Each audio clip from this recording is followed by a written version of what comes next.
Hello everyone, welcome back to another texturing video. Today we're going to be texturing the barrel that I made. Not the box, because this one took me a moment, so I decided to split them up. But I'm pretty sure the box will be very short, so I might not make a video on it, but I might still. Or if I can figure out how shorts work, I might make it a short or something. Because the box is going to be quite simple, because it's just a wooden box. A lot of the texturing on the barrel will be very similar to the original crate that I made, except I fumble around with the brick textures a little bit because I don't know how it works.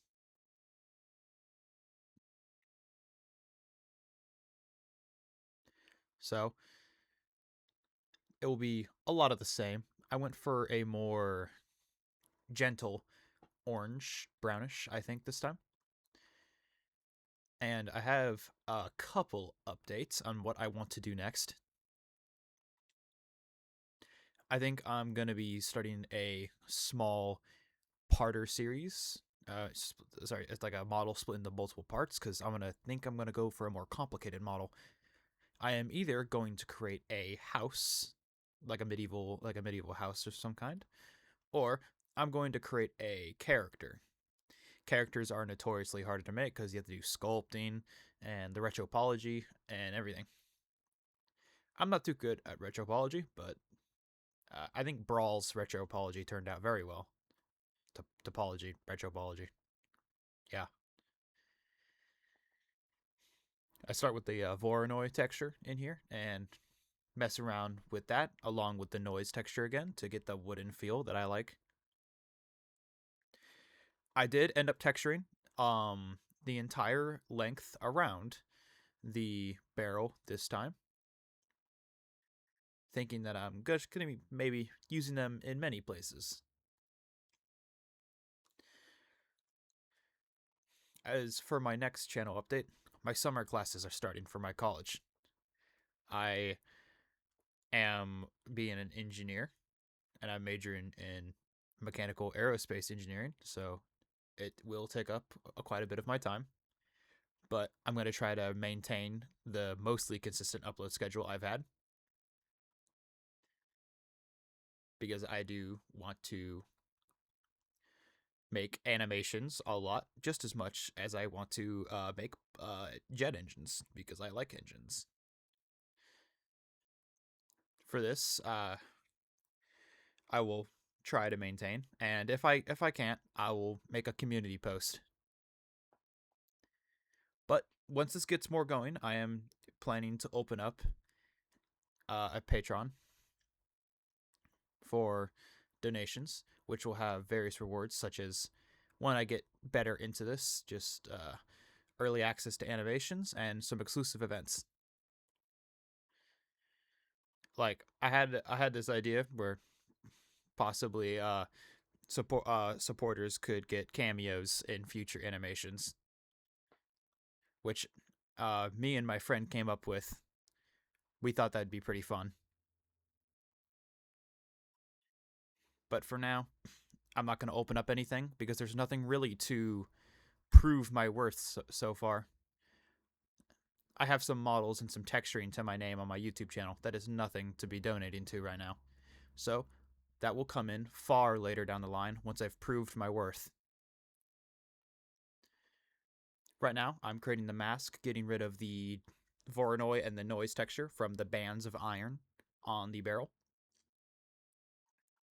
Which, of course, I will be ending up going with a more dark steel aesthetic, I think. Now, for the next two models, I'm going to have to create a male body base model and a female body base model. I have barely made either of them. Humans have always been notoriously hard for me to create, and I usually just end up fumbling the proportions near the face over and over again. I will have no idea what I'm doing, or if I'm doing it even correctly. I'll have some example sheets that I can stare at endlessly, but unfortunately I will mess them up, especially the fingers. I cannot make fingers for anything. Thankfully, brawl doesn't really matter. I could just say, oh, he's a giant mushroom. The fingers are going to look different. But with humans, they actually have to, look like something. But hopefully, I will be able to get something out that looks okay for both of them. And then, of course, once I have the base models, I'll be able to turn them into various characters from there. Because there's going to be a lot of characters, and I don't want to hand make everything from the ground up. So getting 2 base models out and then changing them around for the specific character from there is going to be very, very efficient. Unless I actually need a hand-built like main character, which I'm probably going to do at some point. Or I could model another one of the mushroom characters that my brother has created. I do want to do a full-length, legitimate fight scene animation between the final battle of the D&D campaign that I played, which had my character and his loyal companion Theravon, which was my character's Delator, which is also an enchanted mushroom from the Enchanted Forest, which my brother named, fighting the devious and horrific Ember, which is one of the elders of the Enchanted Mushrooms society. He's kind of a prick. That is his gimmick. So the fight between them was very intense and insane. I do want to make that a full-length animation at some point, but that is going to have actual fight scenes and stuff, not just brawl kicking stuff around. So I want to get way, way better. And then, of course, as time goes on, I think I will be starting to drop hints on the type of stories I want to legitimately make, my own stories. I haven't really written anything, so the quality on them might be a little bit awful, but I'm going to try. I'm going to try my damnedest. So, back to the model at hand. The iron bands have been added, and right now I'm adding some color scratches right now, which will be accompanied by the bump scratches that I like to add onto the wood.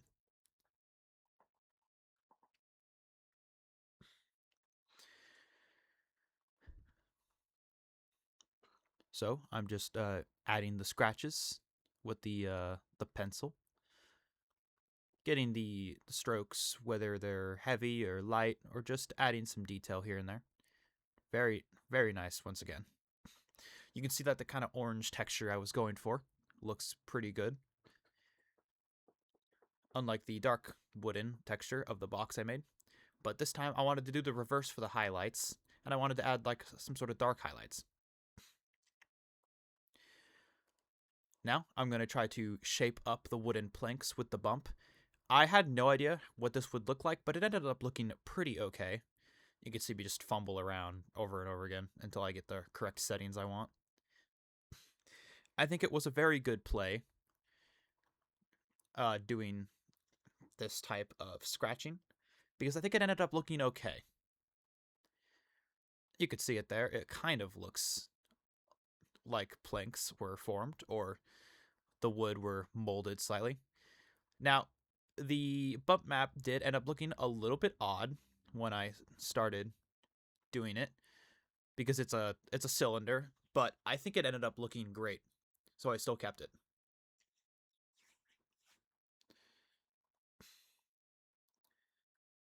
And for the record, I wanted to try to avoid shorts on YouTube. I don't really like them, and I don't really think they cover my sort of Blender content. I have found endless shorts involving like tutorials, tips, and tricks with Blender, and they've helped me immensely. But that's not really my type of thing. I'm not doing tutorials. I'm just doing my own things. This channel isn't supposed to be a tutorial on how to Blender. If people learn from it, then of course that's always a amazing situation and a amazing outcome to have, that I'm actually managing to help people at all, even ever so slightly. But this is mostly about my journey to making my own animations. It's something I'm extremely passionate about, and I really do want to give it my all for these animations. I have no idea how to create terrain for animations. I don't really know how to make cool effects, how to animate weight. This is all something that I'm going to have to learn as I work through the Blender process. And it's something that you all will be there for with me as well.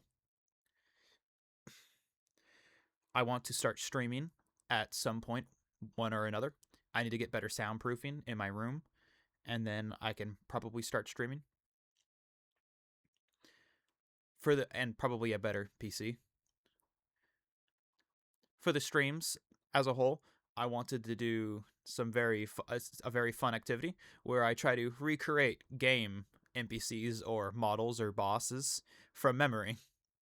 I think that would be pretty funny because I do play a lot of video games in my meantime and watch animations.